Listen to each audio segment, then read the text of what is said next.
This program is brought to you by Emory University. Yeah, okay, so my name is Venkat Narayan. I'm a professor here at Emory University. I combine medicine and public health. That's my area of specialty. I grew up in India. That's where I did my medical school, trained in medicine, worked as a scientist at NIH, was at CDC for 10 years, running the diabetes science group, and now have been at Emory for just over 5 years. And what we have done at Emory is develop a program called the Global Diabetes Research and Training Program. I'm going to use some slides from this program to stimulate a conversation around this broader issue of public health, health research, and also about the potential for US-India collaboration in this area.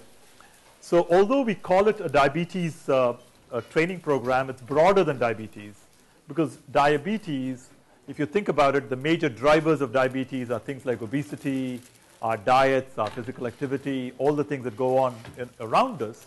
And the consequences of diabetes is often heart disease, kidney disease, blindness, everything. So it's kind of, it gives us entree into several dimensions. And okay, so clearly diabetes is a huge problem in the United States. I mean, 1 in 3 people in the United States will develop diabetes sometime in their lifetime. It's a huge problem, okay? And it's a growing problem, but it's also a growing problem clearly in the rich countries of the world. But these are some statistics about the global burden of diabetes. There are 366 million people with diabetes in 2011. I mean, this is based on the data that are available, and that's the size larger than the country the size of the United States, just to put things in context. By 2030, it's projected, based current estimates, there'll be 552 million people across the world and in every country of the world where the rates are increasing. And actually, this 336 million was what we projected 10 years ago would happen by 2025. So it's already happening. So the rates are, I think our estimates, I'm part of the IDF workshop on this, working committee on this. These are likely to be underestimates. 80% of people with diabetes, you probably don't even realize, live in low and middle income countries like India. And the greatest number of people with diabetes worldwide are people aged 40 to 59 years of age. And Devi Shetty spoke about the huge workforce that is available in countries like India. A disease like diabetes could destroy that if it's not well handled. And a country like India, on the one hand, deals with 30% of the people who are undernourished and 30% of the people who are obese. So 300 million people who are undernourished and 300 million people in the country who are obese. So they're dealing with two problems simultaneously, and the disease clearly causes a lot of death, which is so if you think it's an urban problem, it's not. I mean, it's a problem that's no longer just a rich country problem or a poor country problem. It's in both countries. And look at these data here, which my colleagues Azadeh and others pulled together from international literature about the burden of diabetes in rural parts of low and middle income countries. Look at the increase. So in 85 to 89, it was about 1.8%. And now worldwide, it's about 8.6% in rural parts of poor countries, low and middle income countries. So it's no longer an urban problem. It's as much a global problem affecting all continents, all geographies, all ethnic groups, all races, all age groups. And to connect this, I know this is the business school, so I had to show one slide at least that connects economics with diseases like diabetes. Shown here are data from the World Economic Forum, not from a public health agency, but from the Economic Forum. This is the likelihood of a threat happening, and this is the likelihood of severity of the threat on global economic development. So that's the fiscal crisis, which we all experienced a couple of years ago, the danger of fiscal crisis for global economic development. But look at chronic diseases like diabetes, heart disease, cancers together.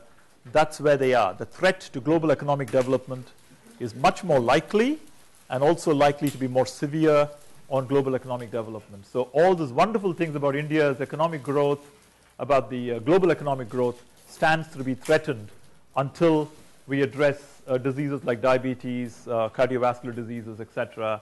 And there is a strong economic argument, not just for employment, but also for global economic development. So this is where we have started again, going back to what Devi Shetty said. This is a global problem, potential local solutions, but where can we learn together? And this is the kind of program we have been developing at Emory over the past 5 years. And I want to take you through the program a little bit and then open up the conversation some more. India, why India? I mean, because it's an India summit, 61 million cases of diabetes in India alone, and this is projected to reach 101 million by 2030, and we think these are conservative estimates. It occurs very often at younger ages. You're talking, we're doing a study in Chennai of type 2 diabetes before the age of 25, and there's a lot of cases. It occurs at relatively thinner people. You might associate diabetes with obesity, but in the Indian context, they may look thin, but they're actually fat because they have very little muscle. The body stores a lot of fat, and we can discuss the reasons for that. A high proportion remain undiagnosed. In the United States, about 35% of people with diabetes go undiagnosed. In a country like India, it's more like 50, 60%. And for every person with diabetes, there's between 1 and 2 people with pre-diabetes. And these are people who can develop the disease within the next 5, 7, 10 years. Okay? The quality of care in a country like India is highly variable.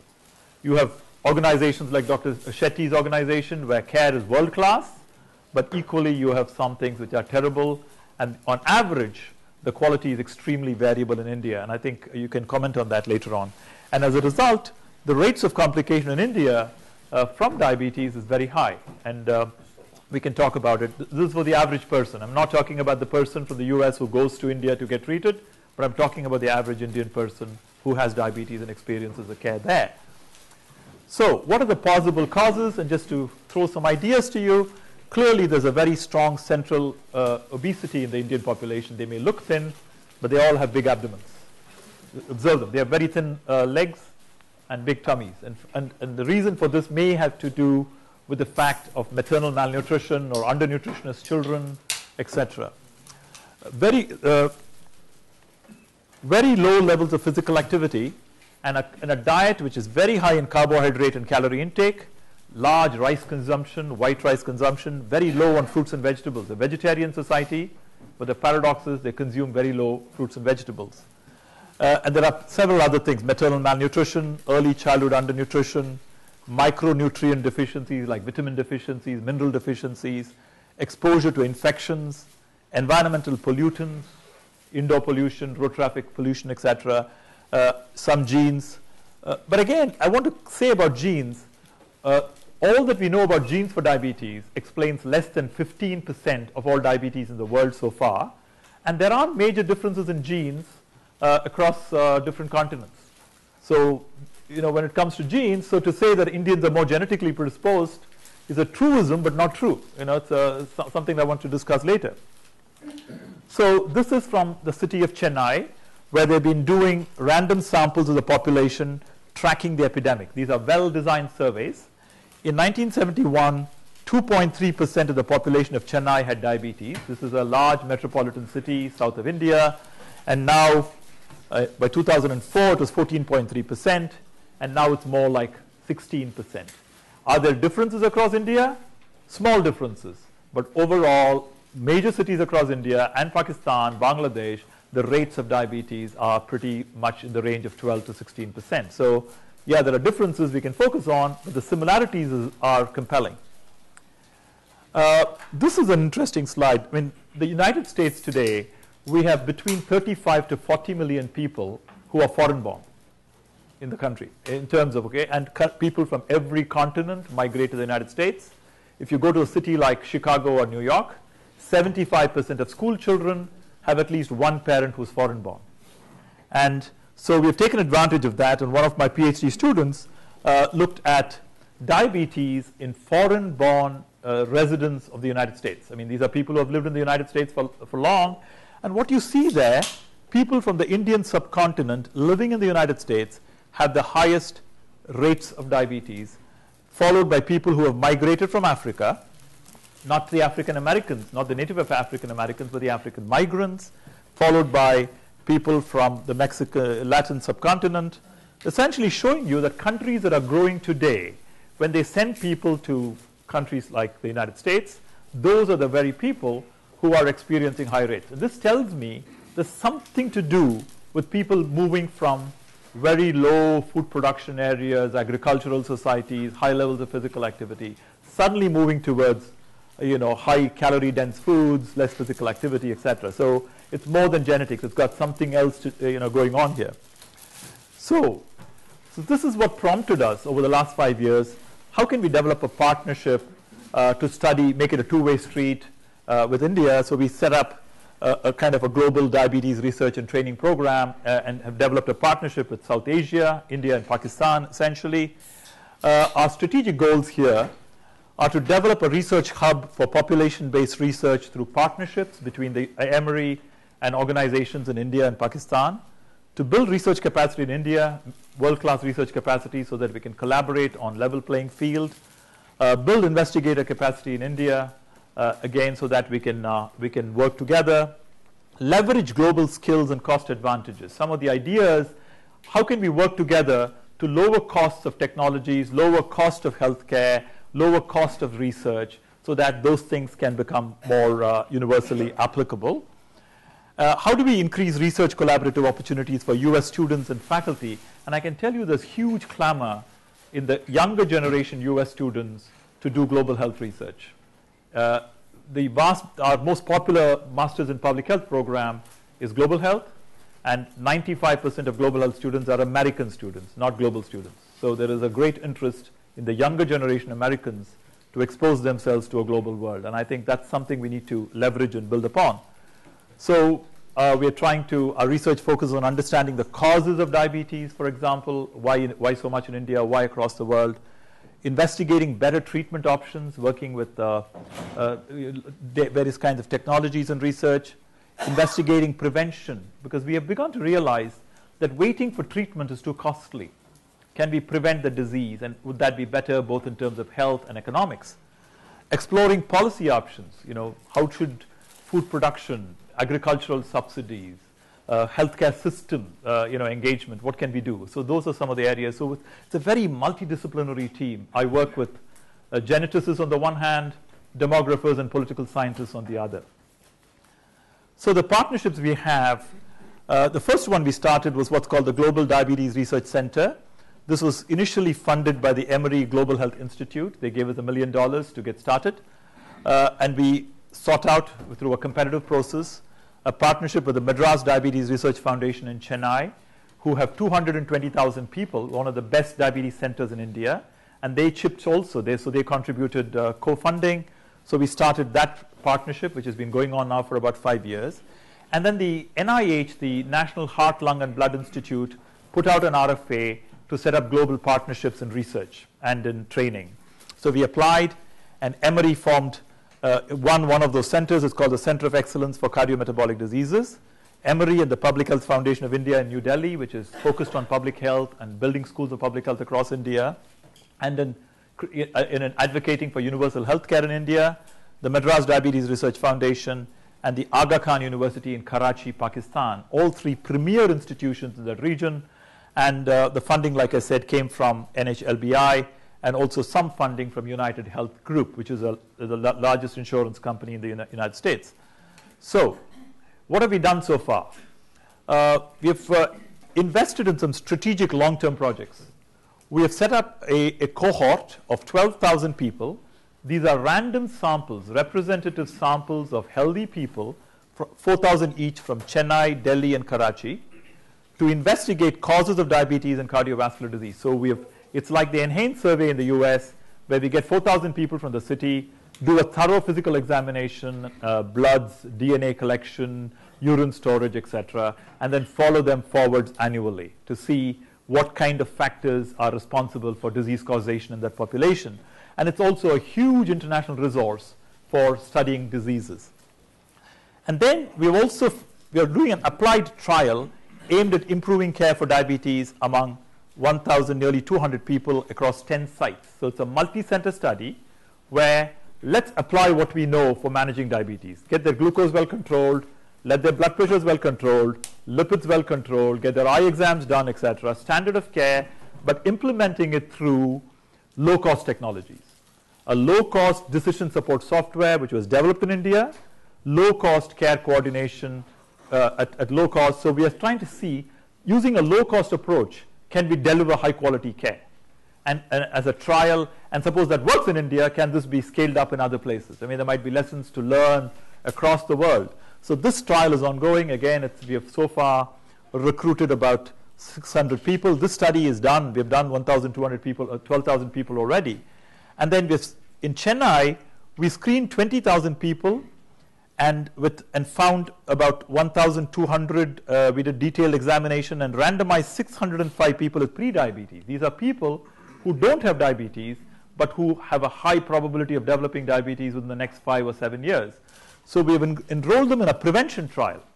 So using some of the major studies we did in the United States called the DPP, for which we spent $200 million, this study in India, we're spending about $500,000. So just to give you a scale, the scale of cost for research is somewhere between 1 to 30 to 1 to 100, depending on what type of research you're talking about.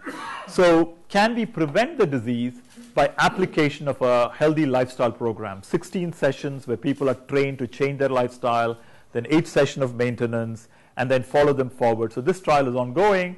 And many of these studies are actually earning PhDs for our doctoral students here and for doctoral students in India. So it's a very equitable partnership, if you think. And then the curiosity of why is there young onset type 2 diabetes, we are doing some very careful biological studies examining that.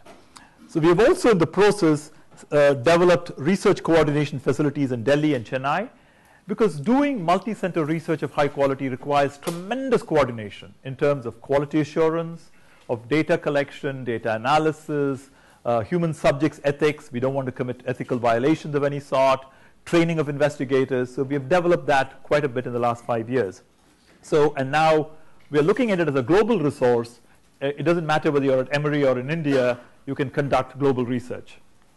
The other major component of our program is training. And we see training as a two-way interactive philosophy. Training US people in contexts like low and middle income countries like India, and similarly training their people in the US context. So we have collaborative training of doctoral and postdoctoral India fellows, and we have got a number of grants from various organizations, including the NIH, and over the past 5 years, 20 investigators have either been trained or being trained at India and through visits. So they come to the US for between 3 and 6 months. The rest of the training is in India through web link training, video-based training, Skype, whatever, emails, etc. And we also conduct short courses either here or we go to India as a team and conduct short courses. Simultaneously, we also are building a collaborative training for doctoral and postdoctoral US fellows in India-focused research, whether they're doing it from here or in India, a broader research. And again, we've got funding from various sources, NIH, Fulbright, Vanderbilt funded three fellows, for example.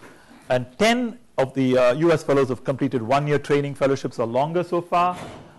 We've got 3 PhD students from the US working on these programs, several the postdoctoral fellows, and 15 short-term trainees who have spent between 4 and 12 weeks in India at our various sites. And we anticipate broadening this with a new NIH grant. We applied as a consortium, Emory, Duke, Cornell, and Vanderbilt, and we think we're going to get funded, and this will provide us tremendous capacity to expand this. So just to finish, over the years, number of Emory faculty and other American faculty have become involved in this mentorship program and research program, and this is expanding all the time. These are people with significant connections with our program so far, and this is part of the idea, is to develop a greater capacity of interest of US faculty wanting to engage and vice versa. And we've had to beg and write so many grants to get support. We've got about 22 funded grants. We're still looking for help through partnerships with industry, with foundations, etc. We've been funded by the Emory Global Health Institute, the Hubert Foundation, who fund my chair. The International Diabetes Federation has given us money for this. The US Heart, Lung, and Blood Institute. The NIDDK, the Diabetes Institute in the US, has given us some money for studying Asian populations in Atlanta. The US Child Health and Development Institute. The US Centers for Disease Control and Prevention. Fogarty International Center, World Health Organization, Burroughs Wellcome, Vanderbilt University, United Health Group, Lilly, more recently the Coca-Cola Company, and also USV Pharma, which is a large company in India. So our success is reliant on multiple funding organizations, and we are looking for ways in which, like for example, I've been engaging with the Tata Trusts in India, with foundations in India, with foundations in Europe. We are open to industry partners in the US. We are open to all kinds of partnerships. So I'll stop there and open it up for discussion. So questions?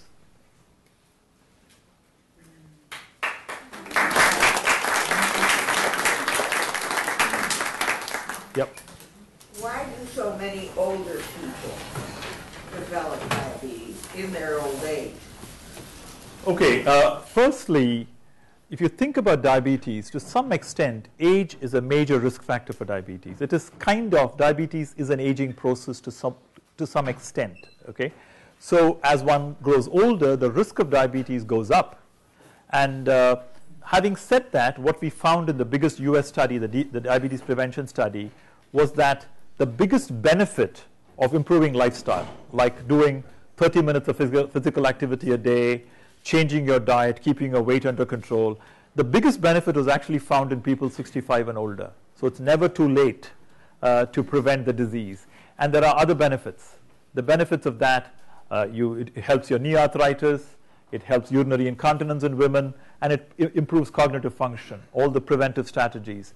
In Finland, the majority of people who took part in the studies were people 60 and older, and that's where they had huge benefits. So it's two answers. Number one, the inevitable answer that diabetes is related to age, but the inevitable prevention strategy that it's never too late to prevent the disease. Yeah. The increase in India, that you have such an increase in diabetes, is because you don't hear it's obesity mostly, isn't it? Also in the young's obesity, or am I wrong? Is there something? It's a combination. I think, see, the thing is you can go to India and you can be deceived by thinking people are thin, particularly younger people. But then when you measure their body fat, it's a very high proportion of body fat. And there are reasons for it. Theoretically, one of the reasons that's been hypothesized is that that's a country that's come out of several generations of cyclical famines, for example, 200 years of cyclical famines. So the people that have survived those famines for 8 generations are those that are good at conserving energy. So now when you have excess energy coming into you, you're still conserving it. Your body is saying conserve it. And then your mind is saying eat more food because there will be scarcity some days. So your biology and your behaviors are working against you. So that's one factor. But what's striking is the increase in diabetes over the last 30 years, and particular increase with the rapid economic development, because the people have lost their physical activity entirely, particularly in cities. I mean, number one, generation ago they were walking 5-6 hours a day, but now they don't. They hardly do, because there's a clamor for mechanized transport. Roads are not friendly for walking, etc. So you've lost your mechanized transport, and plus high volume of processed food. I mean, there's nothing wrong with rice, but it's polished rice. Your glycemic index goes up, increases your volume, your etc. Yeah. On a macro level, do you find that overnutrition or undernutrition is a greater public health issue worldwide? If you asked me that question 10 years ago, I would have said decidedly undernutrition. But today, worldwide, there are more people who are obese than there are people who are undernourished. But the two are actually very strongly connected. Because in a country like India, the biggest risk of a child becoming obese is a child being undernourished or the mother being undernourished during pregnancy. Okay? So the two are interlinked. I think the way to tackle it is you're talking about quality of nutrition.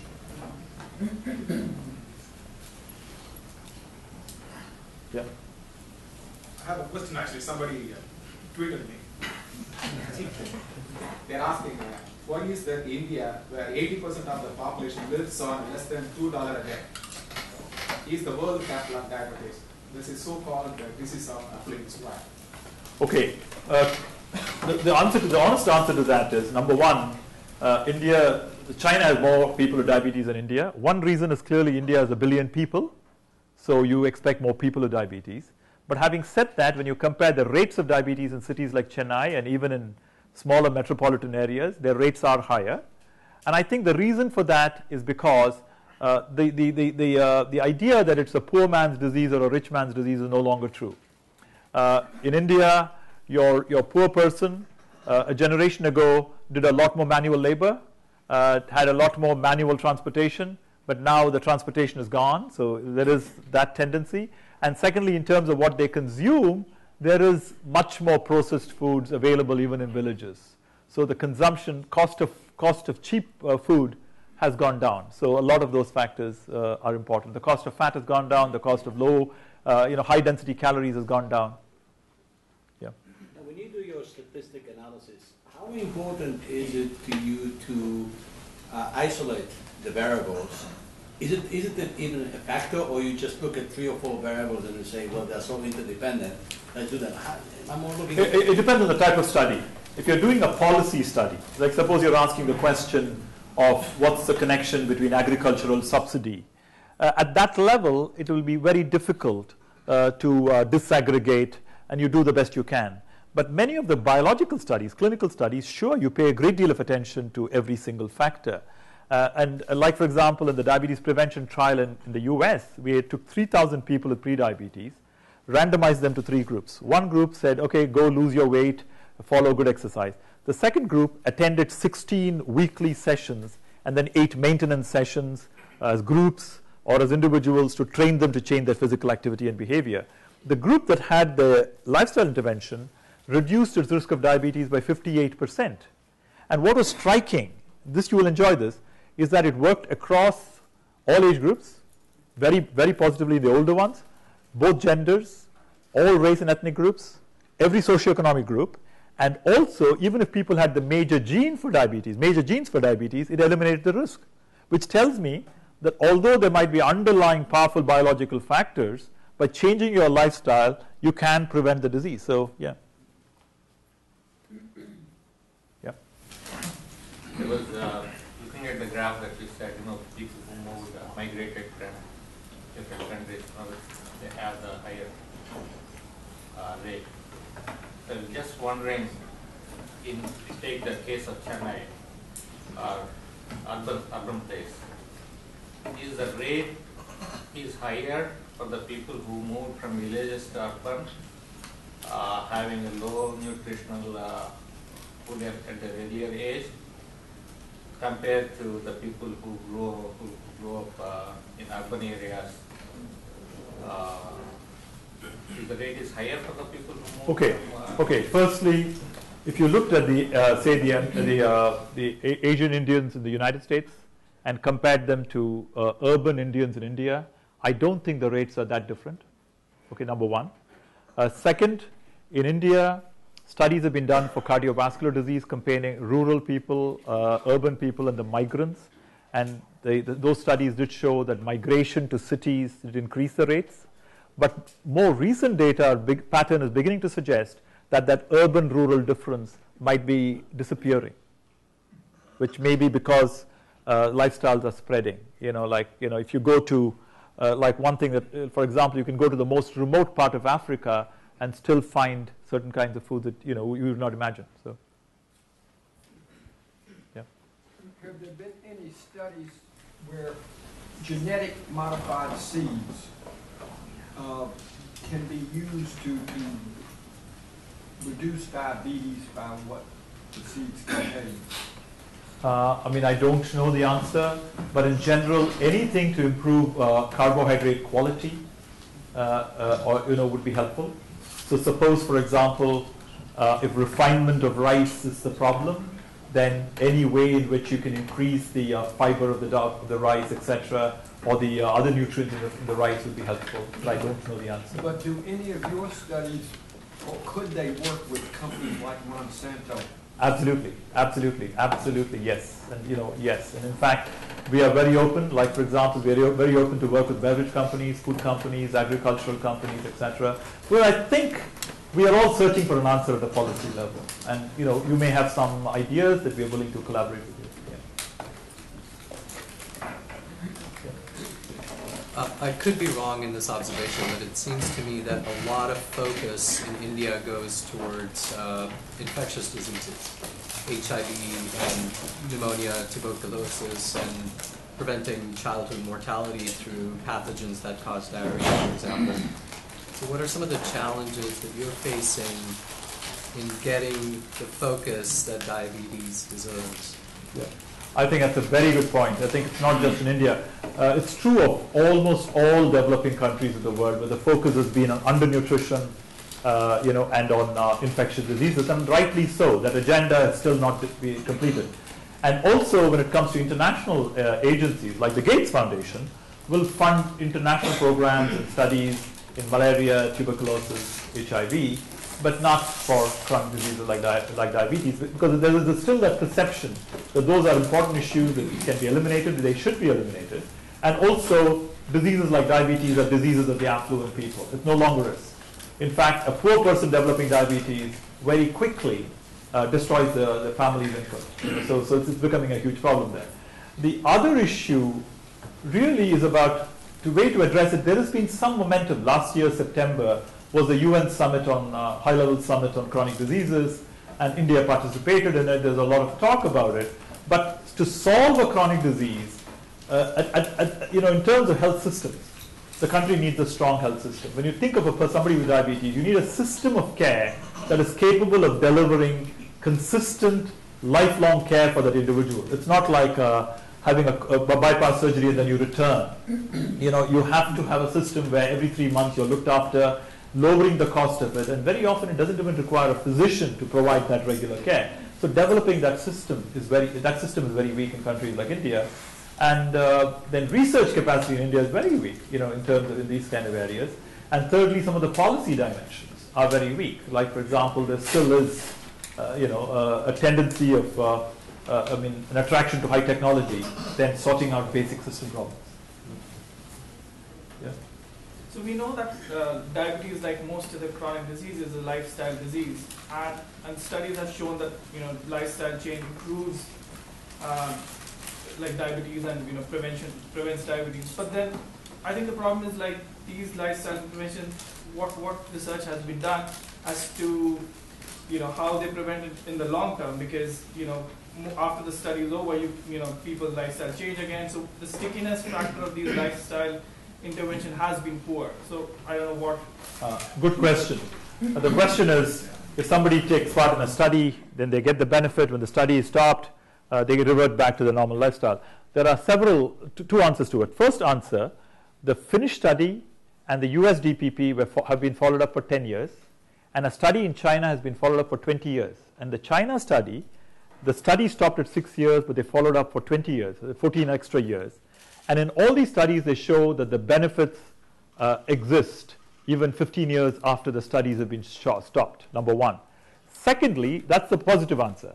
The pessimistic answer is, in spite of the best lifestyle intervention, over time, a high proportion of people go on to develop diabetes. But you still delay the onset of diabetes on average by about 10, 12 years, which is a lot. So the third issue, which is where we are researching in, can we very early combine lifestyle with a drug or introduce a drug early together with lifestyle, and would that have a greater benefit? So all of that, yeah.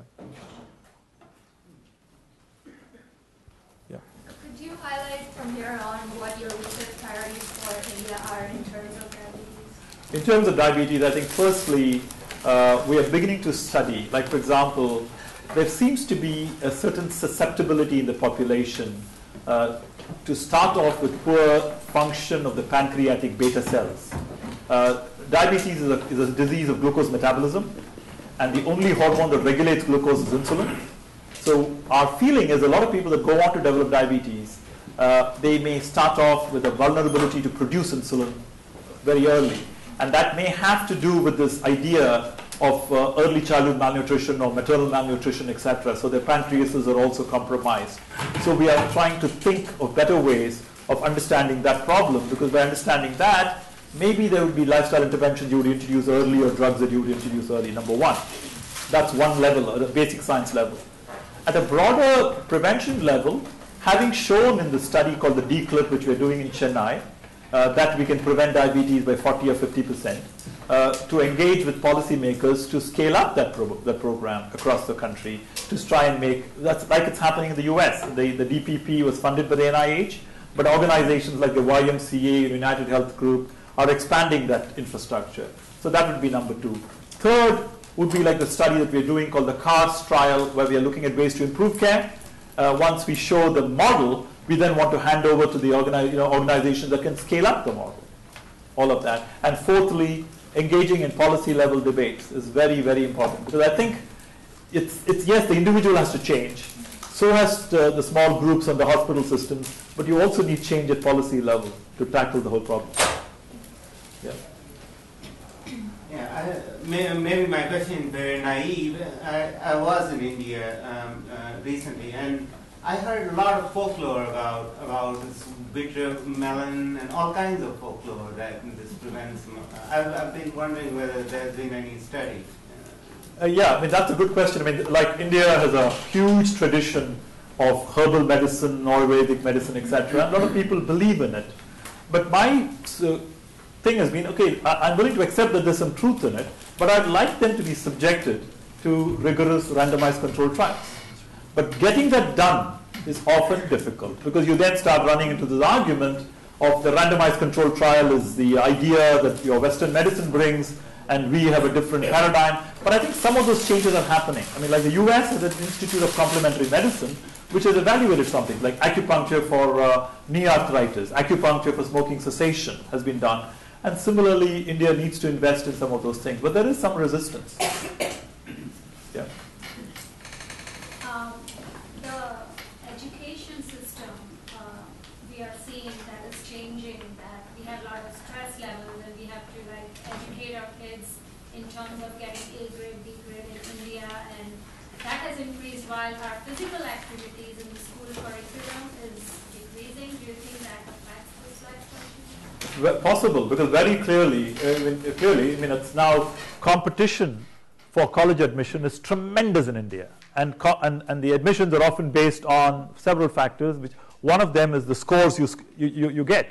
So it's a very test-based educational system, and I would argue that that system has to change somewhat, because I don't think it's generating creative, investigative type of individuals. It's creating a rote learning kind of people.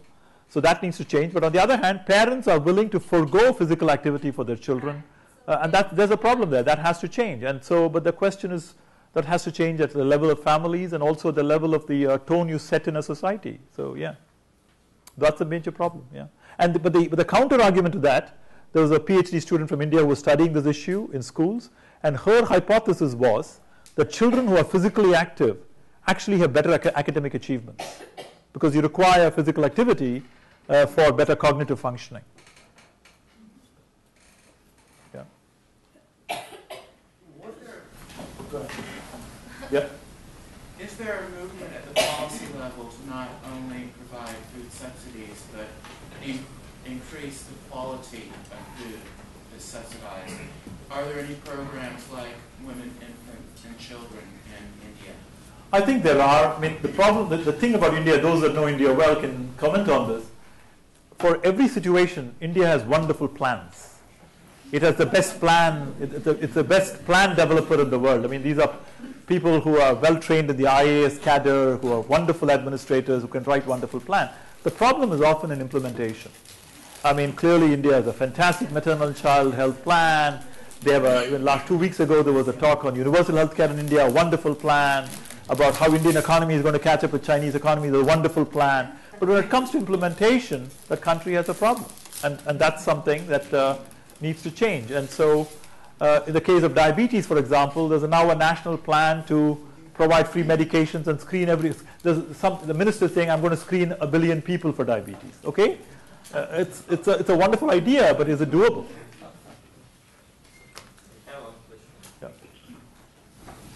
After the study, we create any material, training material, so that we can go to the government and they can show these videos and give the material to the school children, so that they are aware of. Because awareness seems to be a major problem here, like what they are eating, their physical, is more important. Yeah, sure. I mean, those are good ideas. In fact, one of our goals, at least in the DCLIP prevention program, is that all the course materials, et cetera, that we develop, in fact, we are in discussion with a company in India to see whether they can, use different media to get it out.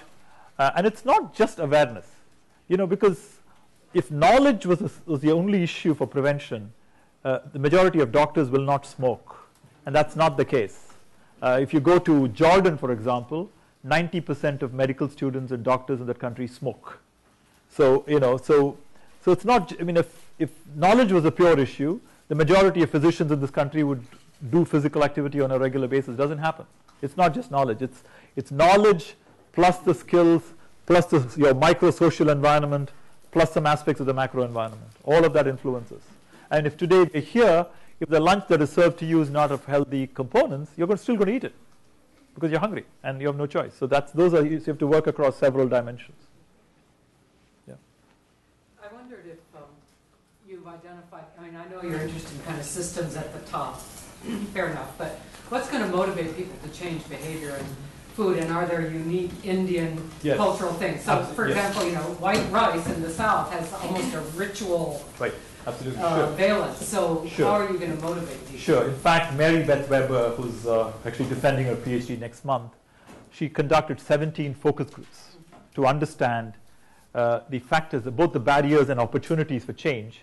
And what she found was the biggest barrier to lifestyle change in the Indian context is often family and friends. Okay? But also the biggest motivation for change is also family and friends. So one important lesson that we've incorporated in Chennai is we encourage families to come together and friends, we involve the friends in the interventions, number one. So that's it's a very connected society at that level. And secondly, it is also a society with symbols and it likes icons. So involving, icons, involving symbols. For example, eat your white rice. It's as white as possible, but can you make that white rice higher in fiber, for example? Or can we change the norm? Can you make brown rice the norm? Things like that. So it's working through those kind of things. And often what we find is that initially when people attend the first class, there's resistance to attend. Once they've come to the second session, they attend all 16 sessions. Because there is, within the group, there are leaders who are motivators. And then they become advocates. So then they go knock at their neighbors and bring them in. So you've got to work through those programs. And I think it's very common. Even I think some of those dynamics work in the US too. I mean, it's yeah. Is there a reason why, I'm looking at that list, and I've been looking at that list from the last slide that you put up. And you mentioned right at the bottom is where you got some money from an Indian company. Yet we're talking about doing all this for India. You talked about some of the plans that the IAS officers have in the government of India, but what kind of, can you give us an idea of what kind of focus is being put, one, by the government and being implemented, and second, by private enterprises who are as interested as we are here in seeing the problem and looking at it long term? And can you kind of shed some light on that viewpoint? Absolutely. I think the question you're asking is very relevant, and this is a question I've been confronting a lot of people in India and also the Indian community here in the US. Okay. Firstly, what's absent in that list is Indian funders.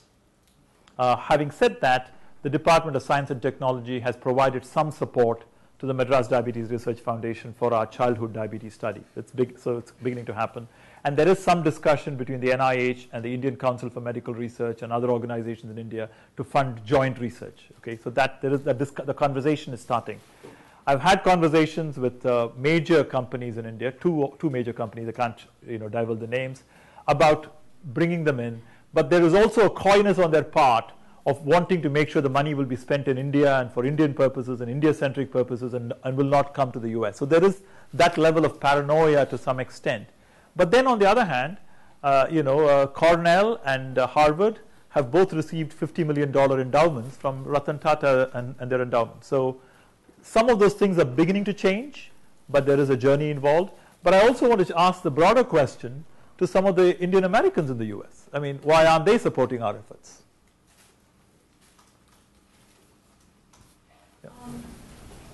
Due to the population size in India and also the spending power that has increased over the years, the past couple of years, I've noticed in increase in imports to fast food, American corn, typical foods, Coca-Cola products.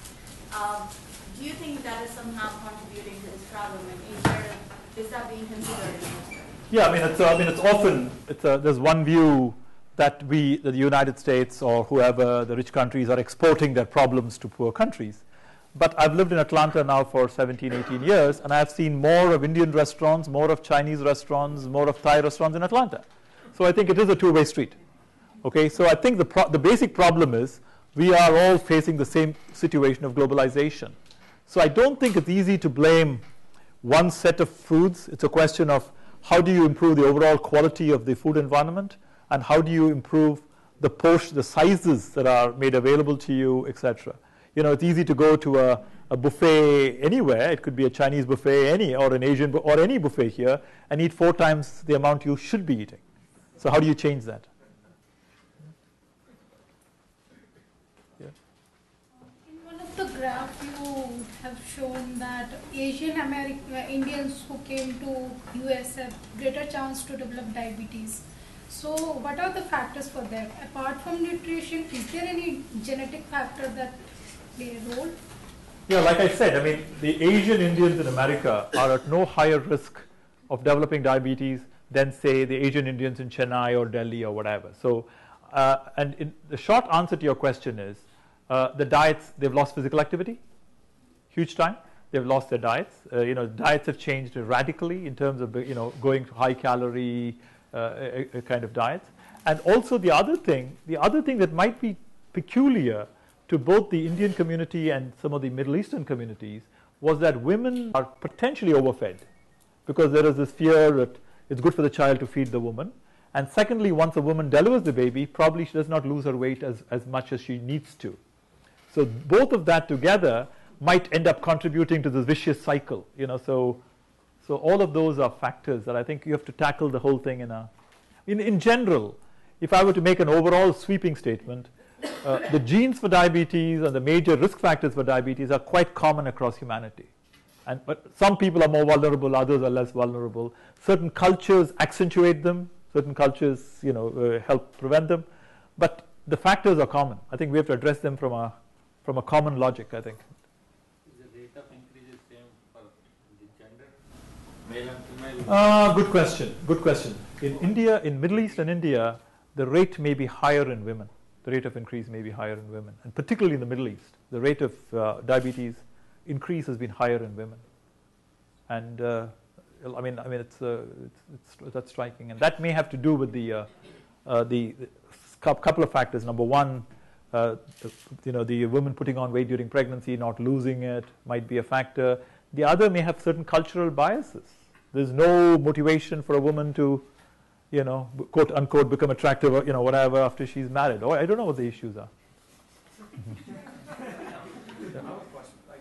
This is just respect to Indian society. Urban society, all of us in India have servants or maids and stuff at home, and we do nothing ourselves apart from wash, helping her eat. Everything is done for people. So in this kind of a lifestyle where you don't do anything for yourself apart from just move around, isn't that increases Absolutely. Absolutely. Like, for example, I was listening to Dr. Devi Shetty saying that the doctor in India has a 4-bedroom house and also 2 drivers and 3 maids, etc.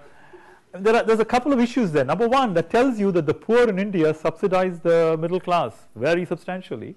And the other thing is the problem that you've just alluded to, is that it discourages you from doing any physical activity. You come out of your room and you jump into a car and you can't walk on the streets. Somebody does the work for you at home. So the physical activity levels go down, and plus the foods that you eat are the same foods that the workers in your house eat. So they are exposed to the same risk.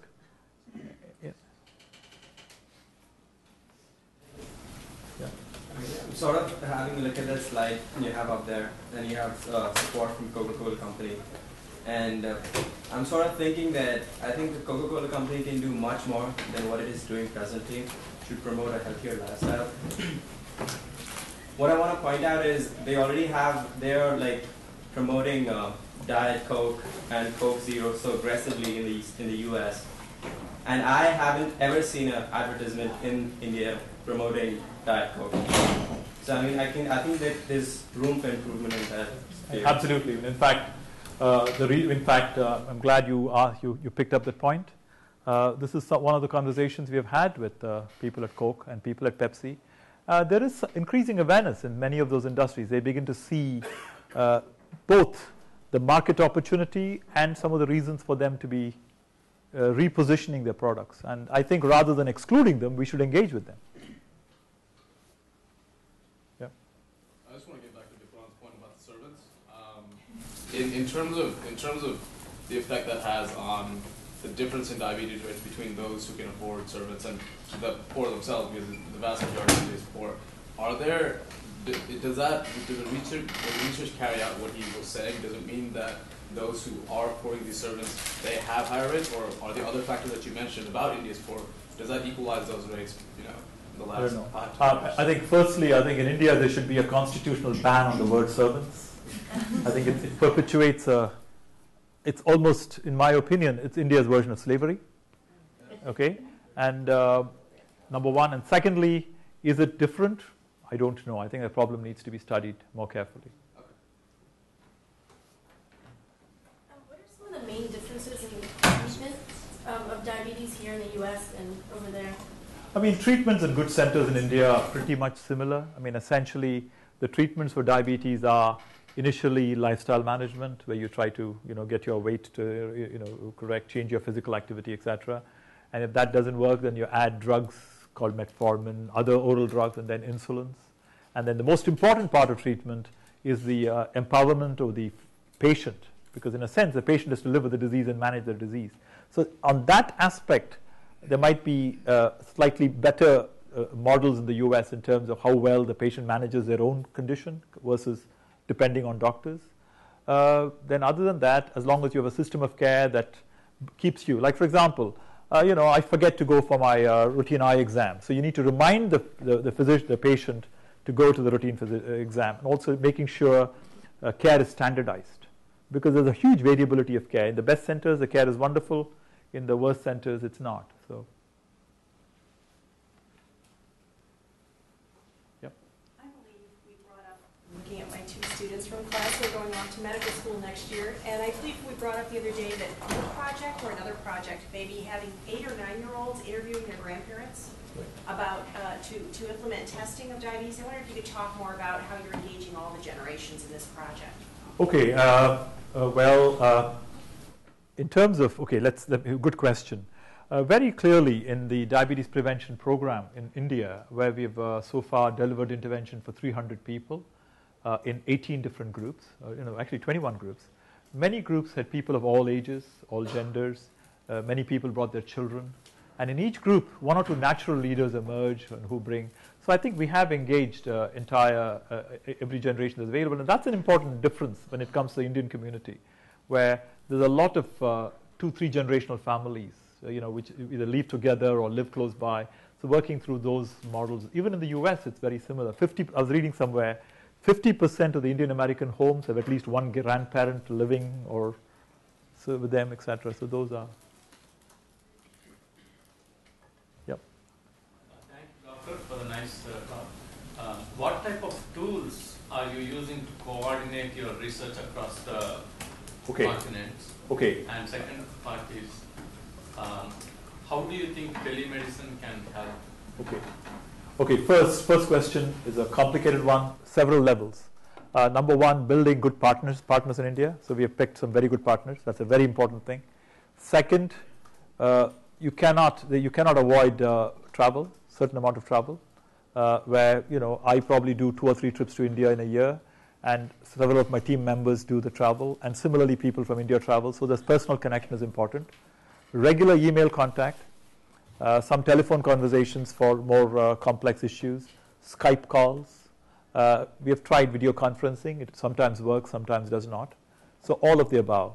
And the most important resource really is about getting, I think, doctoral, postdoctoral fellows at both ends trained together and working on projects together, because that creates a kind of a cultural diffusion, which is very powerful. So those are some of the techniques we've used. In terms of telemedicine, we haven't engaged, but Dr. Mohan's Diabetes Center in Chennai, actually delivered high-quality diabetes care to rural Chunampet, which is about 150 kilometers away, using telemedicine.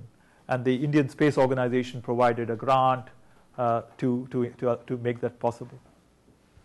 You are not using any. Can I ask another question? Sure.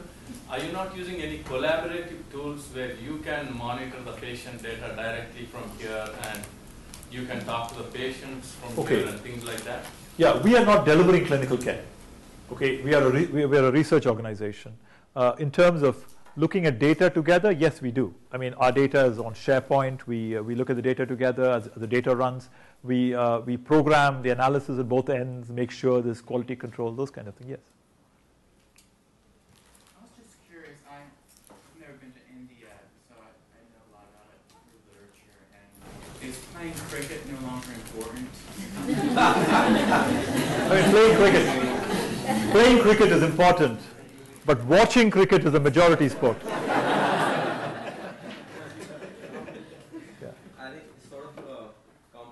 Said is people like batting more than they like bowling, so. Also, all the playgrounds have evaporated. Yeah, that's the other problem. There's so much of it's concrete jungles that places for playing is kind of quickly disappearing. And the other thing is, it still is a society in some sense in evolution. Modernization is an evolution. So there aren't the kind of restrictions of zoning, etc. People build houses the way they want, and so there is all that going on.